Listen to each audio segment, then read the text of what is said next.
filled with excitement, fun, and is beyond limits. But the question is, are you ready to jump?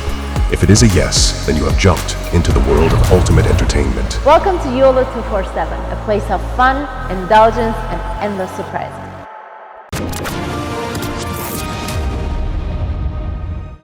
Australia की foreign minister है, उनकी meeting नई दिल्ली में हुई ये 2+2 डायलॉग के तहत।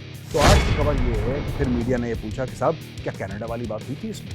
बैक एंड डिप्लोमेसी है, ये बड़ी ज़बरदस्त चल रही है इंडिया और कनाडा के बीच में। भारत के फॉरेन मिनिस्टर, कनाडा के फॉरेन मिनिस्टर आपस में बातचीत कर रहे हैं मामले को रिजॉल्व करने। जय हिंद दोस्तों, मैं हूं मेजर गौरवारी और आप देख रहे हैं आज की ताज़ा तरीन खबरें।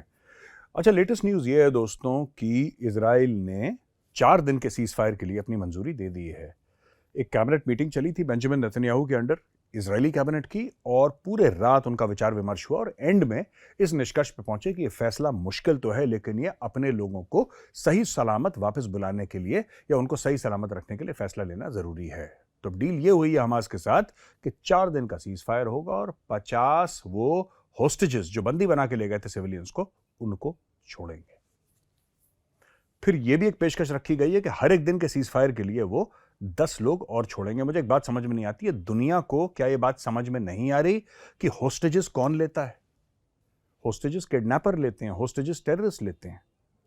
फिर ये अरब दुनिया और ज्यादातर जो मुस्लिम देश हैं, ये हमास के साथ क्यों खड़े हैं?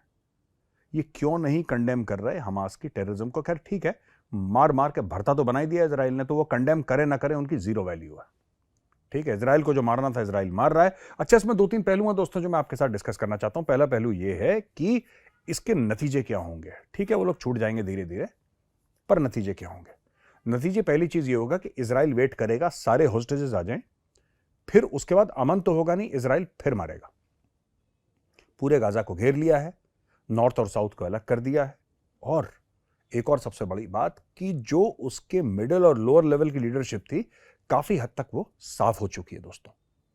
जो बाहर इनके टॉप लीडर्स रहते हैं, उनके पीछे सुनने में आया है, सोशल मीडिया के बड़े स्ट्रांग रिपोर्ट्स हैं सोशल मीडिया में, कि उनके पीछे लोग इजराइल ने अपने छोड़ दिए हैं। अब कितना भी टाइम लगे उनको, 1 साल लगे, 10 साल लगे, जैसे बोला था ना उसने, बेंजामिन नेतन्याहू ने साफ साफ बोला था, now these are dead man walking. ये पैदल चल रहे हैं, लेकिन ये जिंदा लाशें हैं। इनको आज नहीं तो कल नहीं तो परसों, कहीं कतर रह रहे हों, ये कहीं पर भी रह रहे हों दुनिया में, इजराइल इनको जरूर निपटा देगा। ये बात तय है। ये इनका निपटना, अब आप ये समझ लीजिए कि ये जाएंगे इस दुनिया से और इजरायली इनको मार देंगे, दुनिया में कहीं भी छुपे होंगे ये। अच्छा, दूसरी चीज ये है कि इससे हमास को क्या फायदा? हमास थोड़ा सा रीग्रुप अपने आप को कर पाएगा। हमास ये कह रहा है कि लोग बड़े परेशान है, हमास को तो लोगों की फिक्र है नहीं, हमास तो टेरर ऑर्गेनाइजेशन है। हमास तो टनल में लोगों को अपने घुसने नहीं देता, फिलिस्तीनियों को। वो कहता है कि हमास का जो टनल है वो हमास के लिए है, फिलिस्तीनियों के लिए है नहीं।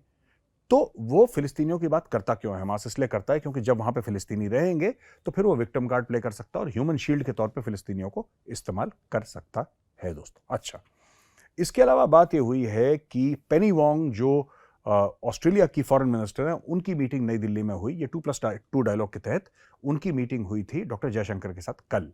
तो आज की खबर यह है कि फिर मीडिया ने यह पूछा कि साहब क्या कनाडा वाली बात हुई थी इसमें?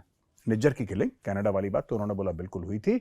और डॉक्टर जयशंकर ने बोला कि देखिए, ऑस्ट्रेलिया ऐसा देश है जिसका भारत के साथ भी संबंध अच्छे हैं और कनाडा के साथ भी संबंध अच्छे हैं। इसलिए मैं जो हमारे ये इनके ऑनरेबल फॉरेन मिनिस्टर ऑस्ट्रेलिया के मिस पेनी वोंग, मैं उनके सामने ये बताना चाह रहा था कि देखिए, साफ सीधी ये बात है कि हमारे कुछ कंसर्न्स हैं, एक्सट्रीमिज्म को वहां पे बढ़ावा दिया जा रहा है कनाडा में। अब कनाडा एक्सट्रीमिज्म का कुछ भी करे, उसका देश है, उसको जो मर्जी करे, लेकिन प्रॉब्लम यह है कि जब लोग ये कहते हैं कि हाई कमिश्नर को मार दो, जब ये कहते हैं कि हाई कमीशन के ऊपर हमला करो, जब लोग कहते हैं कि कॉन्सुलेट के ऊपर हमला करो, जब मंदिरों के ऊपर हमारे हमला होता है, तो इसका मतलब ये फ्रीडम ऑफ एक्सप्रेशन से कहीं आगे चीज निकल गई है।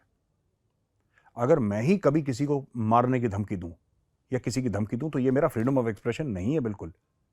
This is a criminal offence, you can not threaten people, right? उसके ऊपर से कनाडा भी विक्टिम कार्ड प्ले करता है। तो एनीवे, ये हमने दुनिया भर को प्लेन कर दिया है और अब कनाडा भी बिल्कुल चुप हो गया इस मामले के ऊपर।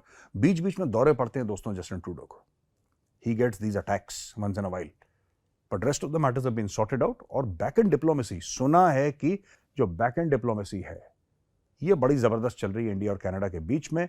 भारत के फॉरेन मिनिस्टर, कनाडा के फॉरेन मिनिस्टर आपस में बातचीत कर रहे हैं मामले को रिजॉल्व करने के लिए। जहां तक ट्रूडो की बात है, उसको लग रहा है मैं चुनाव हार जाऊंगा, तो बीच बीच में जोर जोर से टिपिकल नेता की तरह वो बयान दे देता है, लेकिन उस बयान की दोस्तों ज्यादा वैल्यू है नहीं, दुनिया ने उसकी पूछी नहीं है।